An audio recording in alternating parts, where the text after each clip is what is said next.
Olá, pessoal. Meu nome é Suelane Dantas, eu sou professora, pedagoga, também licenciada em Geografia e sou especialista em Gestão Educacional. Atualmente, eu trabalho na Secretaria Municipal de Educação de Lagarto, no Departamento de Gestão Educacional, especificamente com a inspeção escolar. Hoje, nós vamos conversar sobre legislação e garantia dos direitos na educação especial e inclusiva.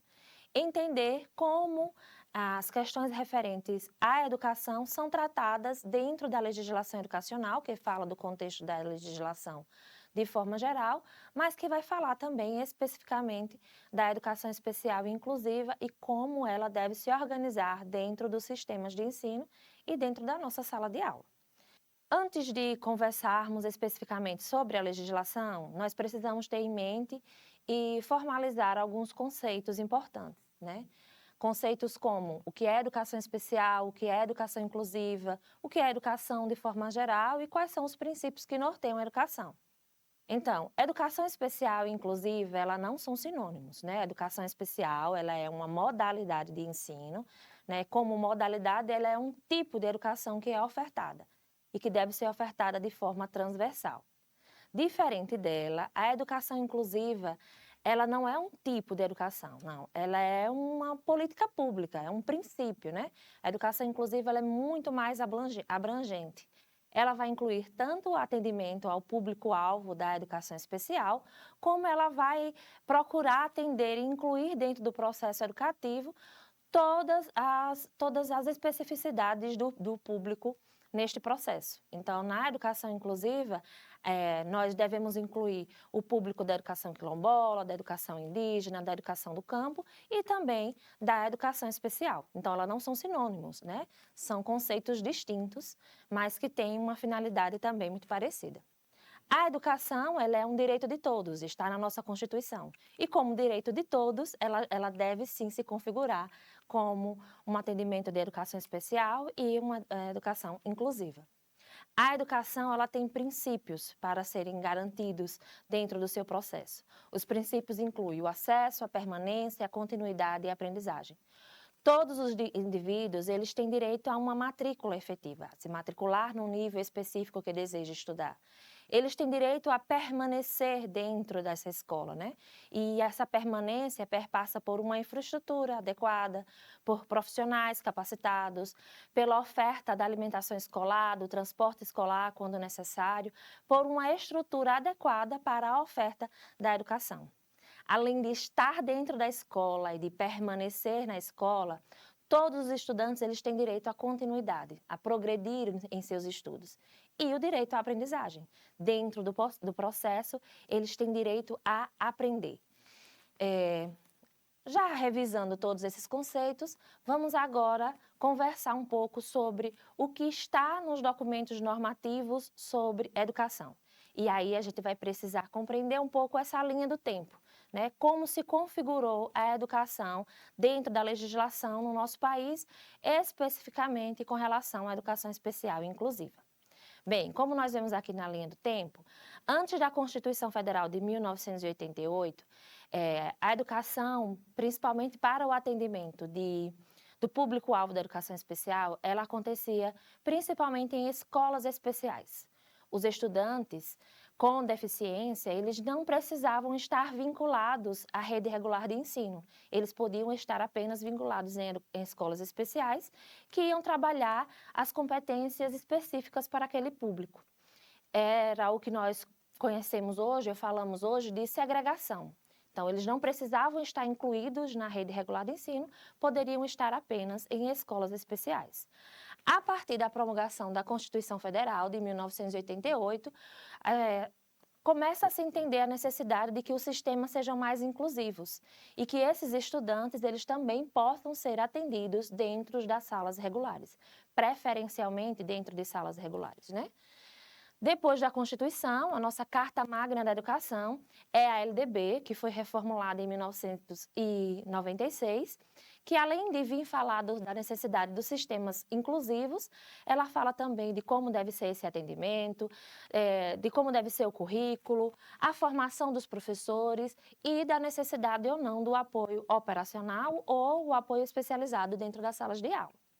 Nesta caminhada dessa linha do tempo, nós temos em 2008 a promulgação da Política Nacional da Educação Especial, na perspectiva da educação inclusiva, que vem falar de diretrizes e de uma perspectiva de transformação da escola, para que a escola seja um ambiente sempre mais inclusivo e acolhedor para todos os públicos. O marco geral com relação a pessoa com deficiência foi a promulgação em 2015 da LBI. A LBI ela vem na perspectiva de garantir igualdade e cidadania a todos e também fala do processo educativo. Mais recentemente, o que nós temos é o Decreto Nacional. E o decreto ele vem reafirmar direitos e também instrumentalizar algumas ações, né? Dizer como essas atividades devem ser desenvolvidas dentro das escolas para cada vez mais incluir todos os públicos. Olha, o que nós entendemos dessa linha do tempo é que a perspectiva é que saiamos do ideal, da ideia de segregação, né?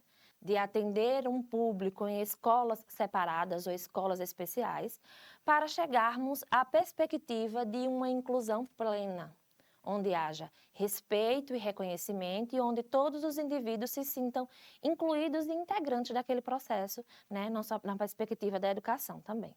Então, este é o objetivo dessa linha do tempo, né? Vamos conversar um pouquinho sobre cada um desses documentos. Bem, o primeiro deles, que é o que já vem pensar num ambiente escolar e num sistema muito mais inclusivo, é a Constituição Federal de 1988. Ela fala dos direitos e dos deveres do cidadão num aspecto geral da sua vida, mas principalmente aqui nos artigos 205 a 208, ela vem falar da educação, do direito à educação e do direito ao atendimento educacional especializado para o público-alvo, né, da educação especial. O artigo 205 fala especificamente sobre que todos temos direito à educação, né, e que a educação é um direito de todos, um dever da família e do Estado, que deve estar ali para desenvolver o cidadão de forma plena, né, para a garantia da cidadania e para a inclusão no mercado de trabalho. Com relação à educação especial, mais especificamente o inciso 3º do artigo 208, ele fala que os estudantes público-alvo da educação especial devem ser atendidos, deve ter a garantia do atendimento educacional especializado e que o sistema deve ser mais inclusivo para garantir o desenvolvimento da educação deste público. E, quando necessário, né, eles terem também o apoio especializado.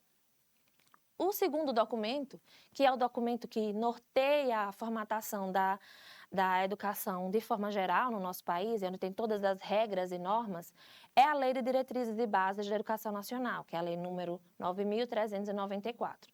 Ela foi formulada em 1996, é o documento mais atual que nós utilizamos com relação à educação, e ela traz alguns marcos com relação à educação especial.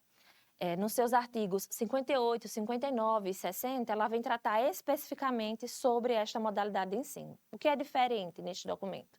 É que, a partir da LDB, nós vamos entender a educação especial como uma modalidade de ensino. E como modalidade, um tipo de educação, ela deve ser transversal a todo o processo educativo, ou seja, ela deve acontecer desde o ingresso do aluno na vida escolar, né, no início, lá na educação básica, perpassando pela educação profissional até o ensino superior, né?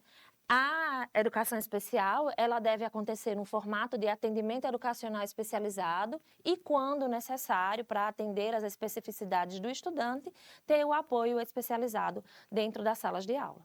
A LDB vem falar da necessidade de adaptação, e não só de adaptação de atividade, não só de adaptação de currículo, né, de métodos, mas de adaptação da própria escola, né? As escolas precisam se adaptar para atender o público da educação especial em suas salas regulares, como também precisam organizar os seus ambientes de atendimento educacional especializado, né? As salas de recursos multifuncionais. A LDB também vem trazer uma característica referente à terminalidade específica, que é a garantia de que todos tenham direito a um certificado. Mesmo os estudantes que, por algum comprometimento, não tenham a possibilidade de visualizar todas as competências e habilidades que são definidas para aquela etapa específica, eles têm direito a um certificado que seja descritivo e que descreva mesmo as competências e habilidades que foram propostas para aquele indivíduo e que ele atingiu e que o tornam apto para o próximo nível de ensino. Por exemplo, os estudantes que concluem o ensino fundamental, mas que tiveram suas competências, seus objetivos adaptados, eles têm direito que o seu certificado seja descritivo, que descreva essas competências adquiridas, que garanta a finalização desta etapa de ensino e que ele possa ingressar na próxima etapa, por exemplo, no ensino profissionalizante ou no ensino médio.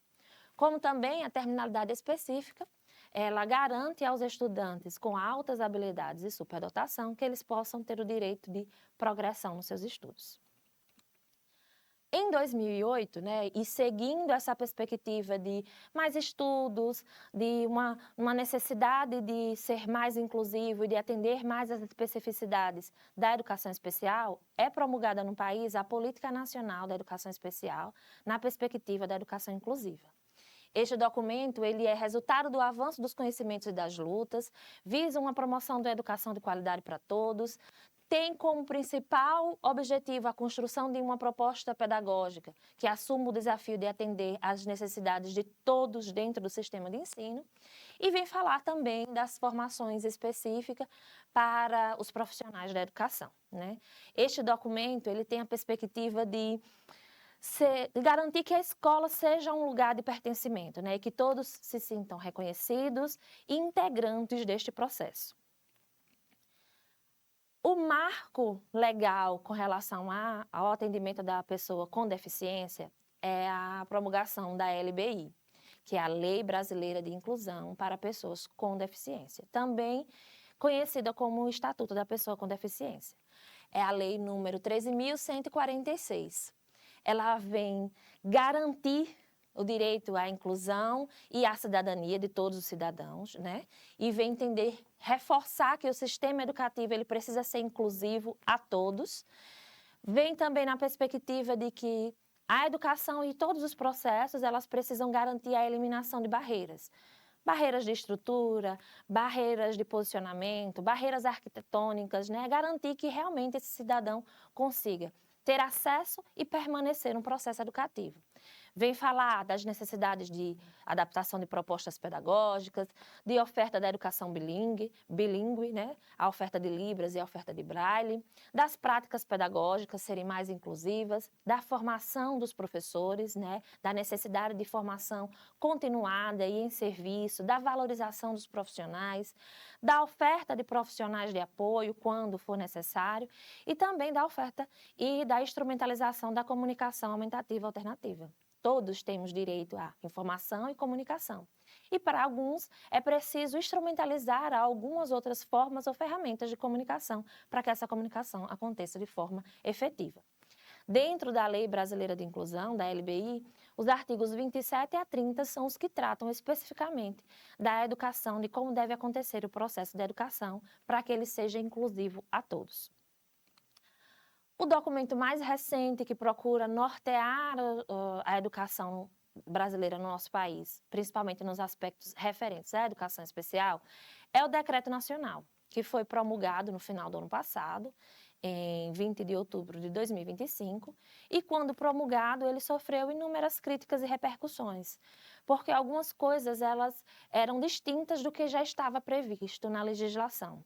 Por exemplo, ela retirava o direito de escolha do indivíduo ou das suas famílias de frequentarem exclusivamente escolas especiais e não terem a necessidade de frequentar somente escolas regulares. Quando houver a necessidade de adaptação ou a necessidade do próprio indivíduo, ele pode estar vinculado apenas a escolas especiais que vão garantir ali os direitos de aprendizagem que eles necessitam naquele momento. Como também esse decreto ele minimizava as questões referentes à formação dos profissionais que atendem na educação especial. Então, ouvindo essas críticas, no final do ano, algumas alterações foram divulgadas dentro desse decreto, E aí reafirmava a necessidade de que a educação ela fosse ofertada preferencialmente dentro da rede regular de ensino, mas dando a opção da continuidade das escolas especiais. Ela continuava reafirmando e garantindo o direito ao atendimento educacional especializado, né, na ferramenta de modalidade de ensino. Ela vem instrumentalizar alguns documentos importantes, por exemplo, o estudo de caso, o PAE e o PEI. O estudo de caso, a partir de agora, a partir do decreto, ele se fundamenta como um documento principal que vai orientar e formalizar as ações dentro da escola para que aconteça o atendimento educacional especializado, né? Então, a partir do estudo de caso, que é um documento que deve ser feito em parceria com os profissionais da escola e a família, é que se vai definir quais são as atividades que a escola vai desenvolver para a garantia desta inclusão. Além disso, ele formaliza ainda o PAE, que já é um documento conhecido, que é o Plano de Atendimento Educacional Especializado, e o PEI, que é o Plano Educacional Individualizado, que garante a inclusão dentro das escolas. E vem falar de definições com relação à formação dos profissionais, né? Os profissionais, os professores que atendem dentro das salas de recursos multifuncionais, eles precisam ser licenciados, serem docentes e terem, no mínimo, uma especialização em educação especial inclusiva ou áreas afins. E os profissionais de apoio, eles precisam ter uma formação mínima de ensino médio, mas também terem cursos de formação de, no mínimo, 180 horas, né?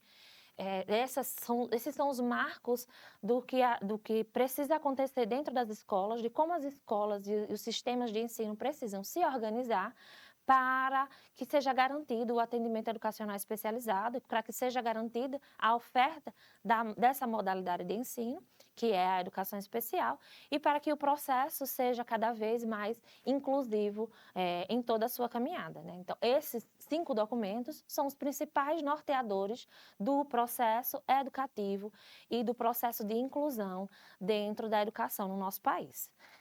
Nos próximos vídeos, nós vamos ver também como se efetiva esta educação, a educação especial dentro das nossas redes e das nossas escolas.